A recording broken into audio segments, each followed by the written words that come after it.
weekend. You're welcome to Let's Talk Entertainment here on Joy News on Multi TV. I'm Doreen Avu, and today, well, the Minister of Tourism, Arts and Culture has tasked some musicians to help fight open defecation. Also, yesterday was World Theatre Day. We have been talking to Wanlov The Kubolor and also Uncle Ebo White, who will tell us more about theatre. The name again is Doreen Avu, and the show is Let's Talk Entertainment. If you just joined me, this is Let's Talk Entertainment. So yesterday was World Theatre Day, and I had the opportunity to speak to renowned playwright Uncle Ebo White, and he has been talking about issues surrounding theatre here in Ghana and also his upcoming play, Special Delivery, this weekend. He tells us more on that as well. But our silence over the day also shows us that we are very indifferent to theatre.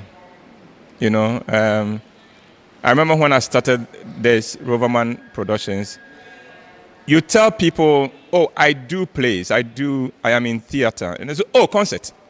They dismiss you completely. Is it because of the concert parties and all of that? Yes, partly. And it's also because we haven't had that much regard for our indigenous, authentic theatre. The contempt we have for concert is so misplaced, because concept is a legitimate art expression, art form, and one that we manage to take to a very high level. Unfortunately, because of our attitude to it, now we've even left it for people who, with all due apologies, may not seem to have good educational background to do it. But if you look at the concert parties of yesteryear, of Kakeku and of Ajeku and all those people, Ohia, Opia and Co., even Osofo Dazi, those were world-class things. So maybe this year, beginning this year, we would have to begin to challenge ourselves. Let's value what we've been blessed with, and let's promote it.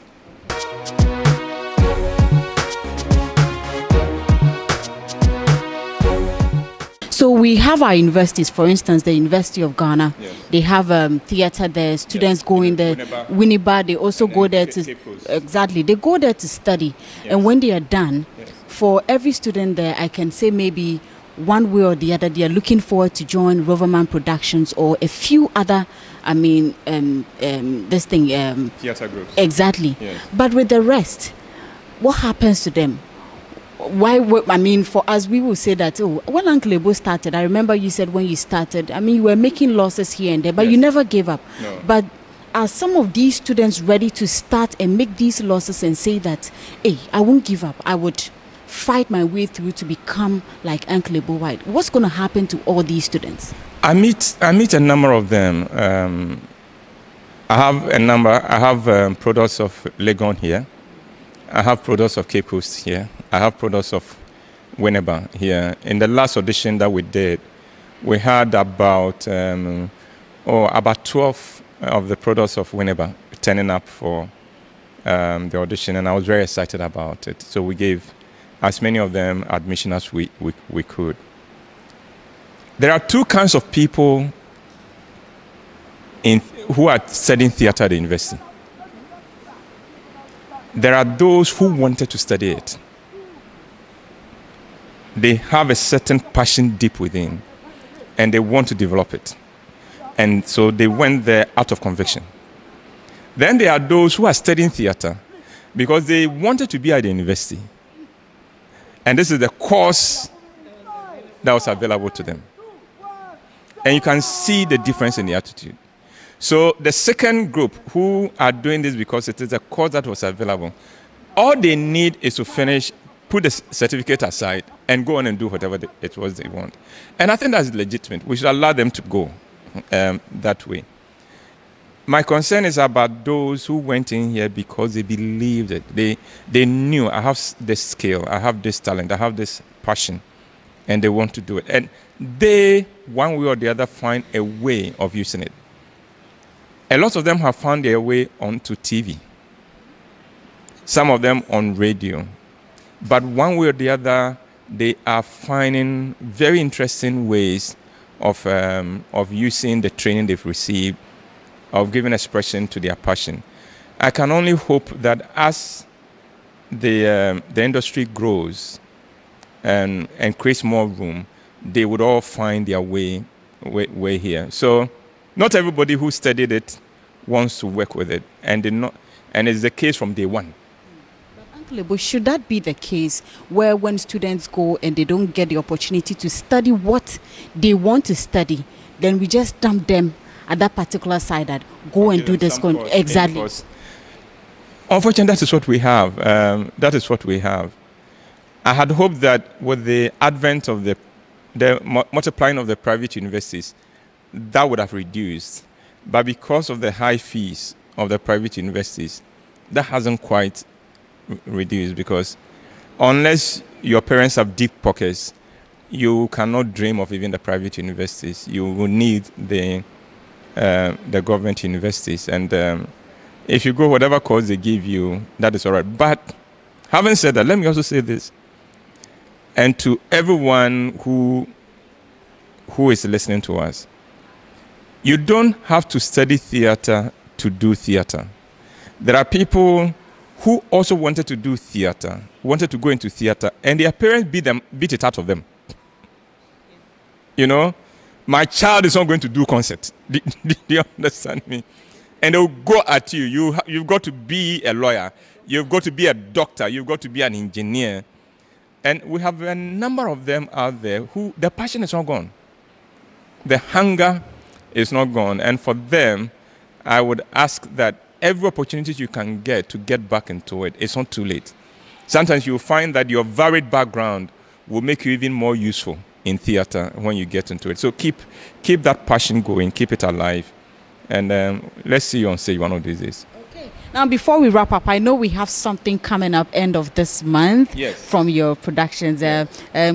Somebody sent me a flyer today that I hope we are going. But I mean, I know you will not give me all the gist. Are you declaring your access?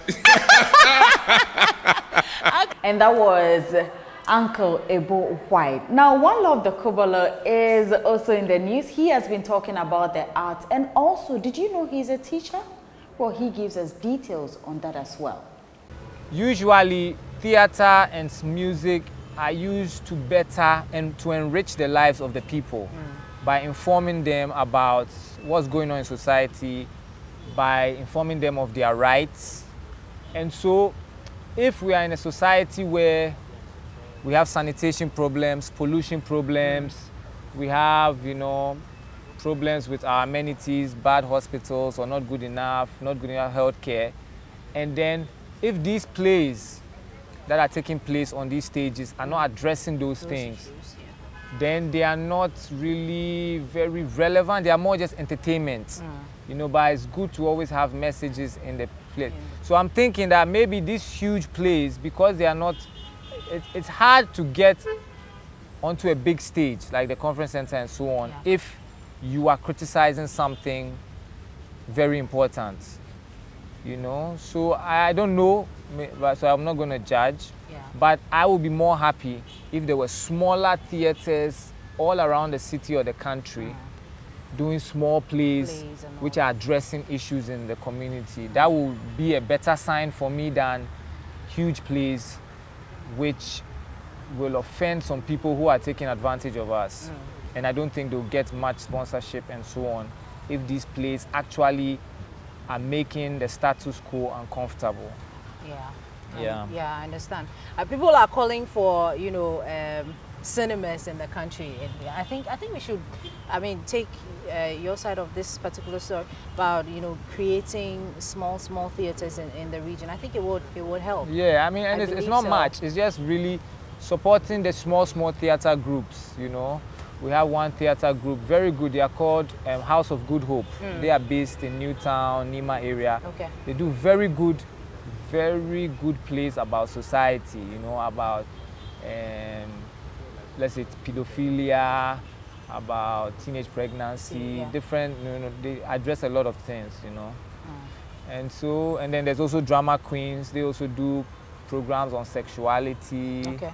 on gender roles and so on. So there are some very good small theater groups. What I'm talking about, state support or just support for these kind of groups because they have messages in there, progressive messages. I'm currently teaching a one-week course together with an instructor from, he's Chinese but based in America, on film. So we are taking 8 pre-selected students just through camera operations, you know, capturing your images, recording sound, and putting that together in your editing and getting a final product.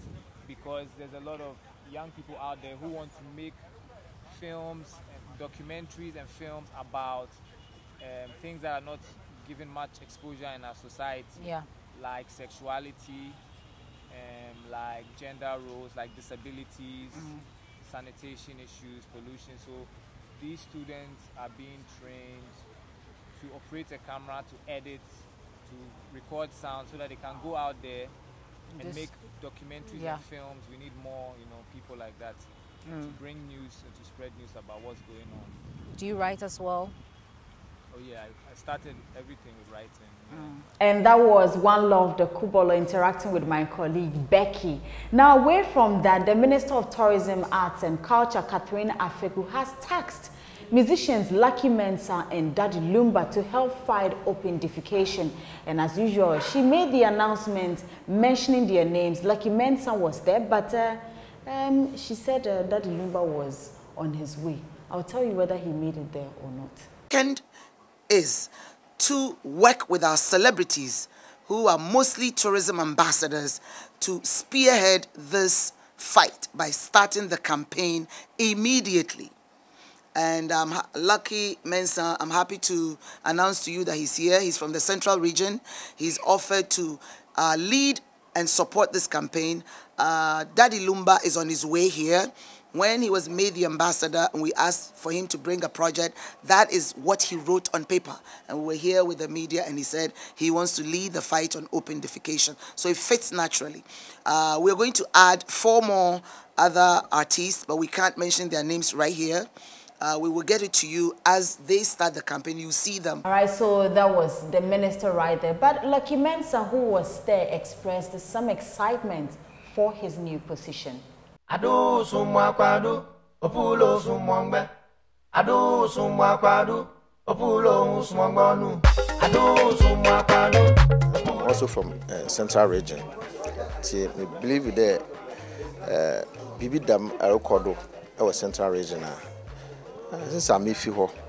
I hail from the Central Region. I think I can speak to indigents to help stop open defecation at the beaches.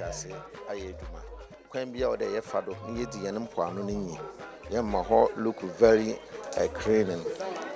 Lucky Mensah as musician,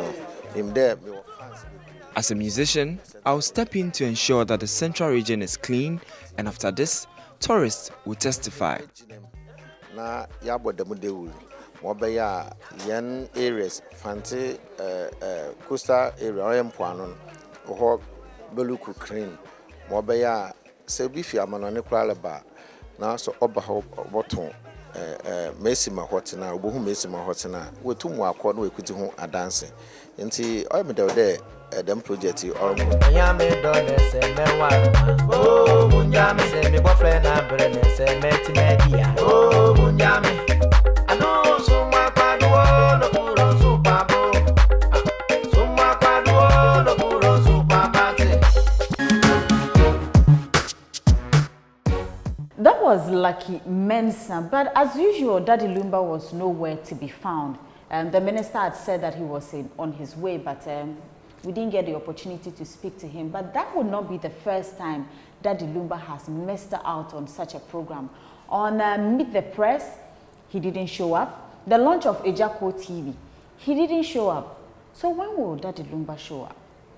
Maybe the day he will show up, we will ask him. Maybe he has answers for us. Well, on that note, that will be it for Let's Talk Entertainment today's edition. I'm Doreen. Have you log on to myjoyonline.com for more of our stories. Do enjoy your evening.